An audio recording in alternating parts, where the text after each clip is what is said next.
Alright everyone, I wanted to give you a brief tour here of our basement arcade. When you first open the door into the basement, this is what you're greeted with.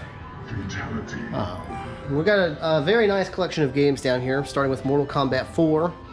We've got a Popeye, Donkey Kong 3.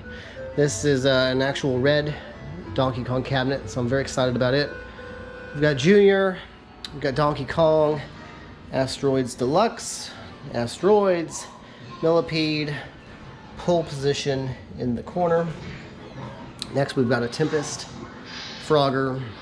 Turning this way here, we've got two skee ball machines. These are kind of loud, so they're actually off right now, but this one here on the left is a Model H. The one on the right is a Model S.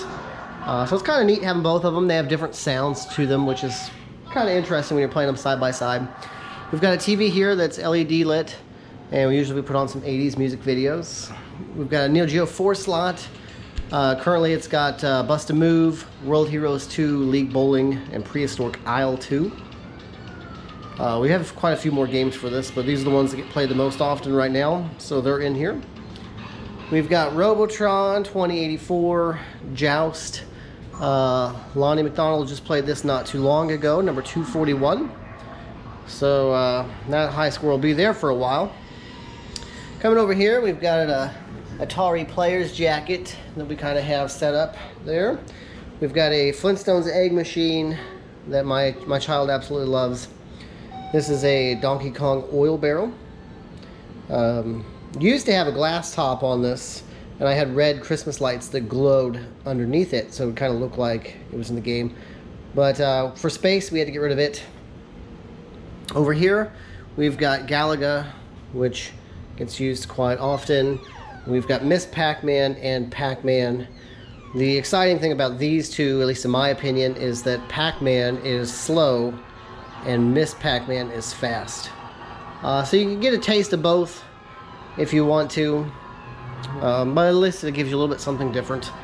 Coming back over this way, in the middle we have this booth. We've got a little fake menu here of things you can order in the booth. And then we've got our Nintendo Red Tent. This side has Excite Bike. The other side here has Super Mario Brothers. I do have another board for this that has Goonies and RBI Baseball. But for now, this is what's in there. And our one and only pinball machine we have at the moment is Jurassic Park. This is a very clean game. It's got LEDs. Virtually no wear on the play field.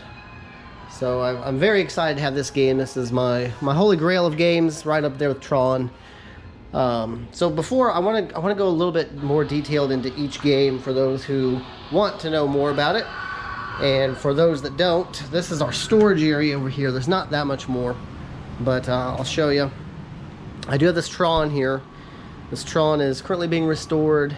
It's not terribly far off, but it does have a little ways to go.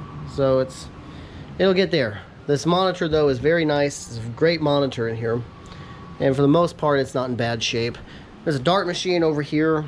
The monitor does not work, but you can hook up an external monitor. So that's the Mickey Mouse monitor. This is all of my arcade stuff with extra boards, buttons, whatever I can think of. This is the Dragon's Lair, that if you're a member of CLOV, you've seen a thread about this for quite a while, about being restored. And here's our fun chicken. And it works 100%. I just don't have any space for it. And so yeah, she sits back here for now. And then we do have Happy the hen house horse here that this guy now works 100% too, so that's exciting. I got a spare Flintstones machine back there that is eventually going to make its way out of here. So with that, let's go back over here into the arcade side, and I'll talk to you a little bit more here about each game. So the very first game I ever got is technically going to be this Asteroids.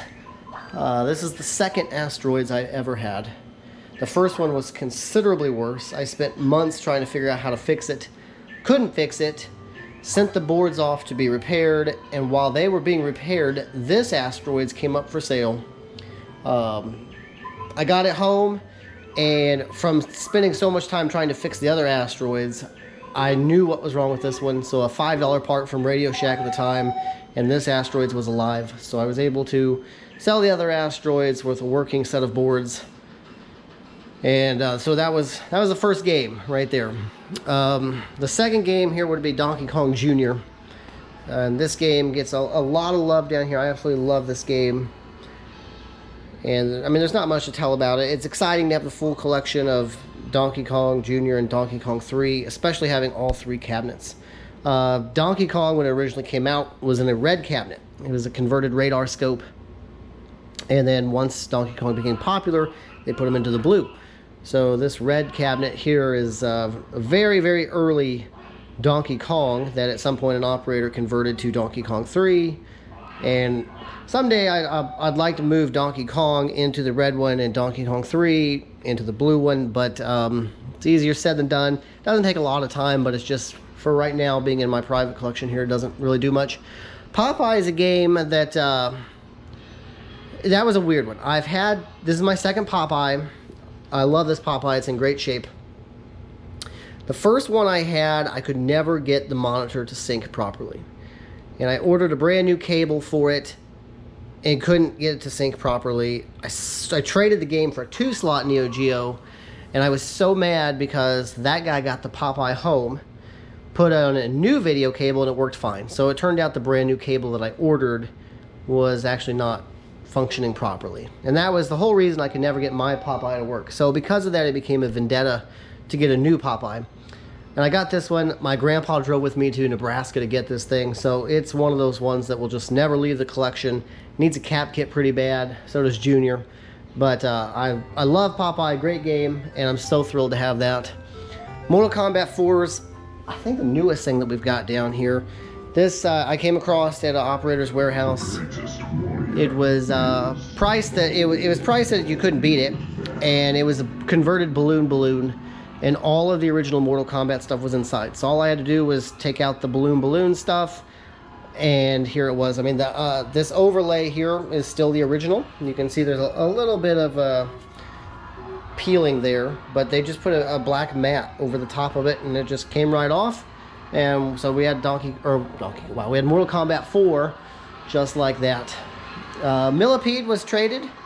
What did we trade for the Millipede? Oh, Area 51 Site 4 for the Millipede.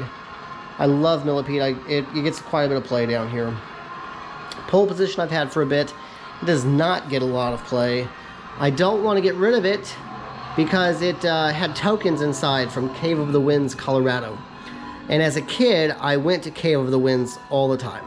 So it always makes me question whether or not, 20, 25 years ago, did I go to Cave of the Winds and play this exact machine? And now, today, it ends up in my basement. So we hang on to it, and it does get some play, but just not a lot. Frogger, this is a game I enjoy a lot, but it gets no play whatsoever down here. Tempest is kind of the same way. This Tempest is extremely clean. It was in a home for the past 30 years. We got this from a family up in, I think, Omaha as well. They won it in a contest, a radio contest. And it came from an operator, and it sat in their house unused ever since. And I got lucky enough to come across it. I need to fix the marquee light, and it'll be good to go. The 2 skee balls get the most use down here. The Model H, both machines work 100%, although both machines are not 100% complete. And the Model H, 100%, everything's good. This one, the Model S, is actually missing a scoreboard. So you can never tell what your score is on this game until I find one and stick it in there so I can obviously, be able to keep track of my score. In the meantime, I just used some simple math to figure that out. The Neo Geo 4 slot here, this is one of those ones I was extremely excited. Gets a ton of play. I had a 2 slot for a long time, and this 4 slot kind of fell into my lap. And as soon as it did, I jumped all over it, and it was real clean, although admittedly taking it out of the truck, my wife dropped her end of it. So the back right corner has a small chunk kind of taken out of it from where we dropped it, but it's not a big deal. It sits back in there, it'll be fine. Robotron, we've had this for quite some time now. It's currently having a small sound issue that I gotta figure out, but we love it. Great game. Joust, same way. I never was a fan of Joust, but once I got this one, I traded a pinball machine actually for this Joust. And as soon as I started playing and actually figuring it out, it really became a favorite of mine. The Flintstones Lucky Egg Machine, this is something that when I was growing up, the grocery store my family went to always had this. And my parents would let me have a quarter and we'd go get an egg out of the egg machine. When this popped up, this was a no-brainer. My wife thinks I'm crazy for it, but I absolutely love the thing.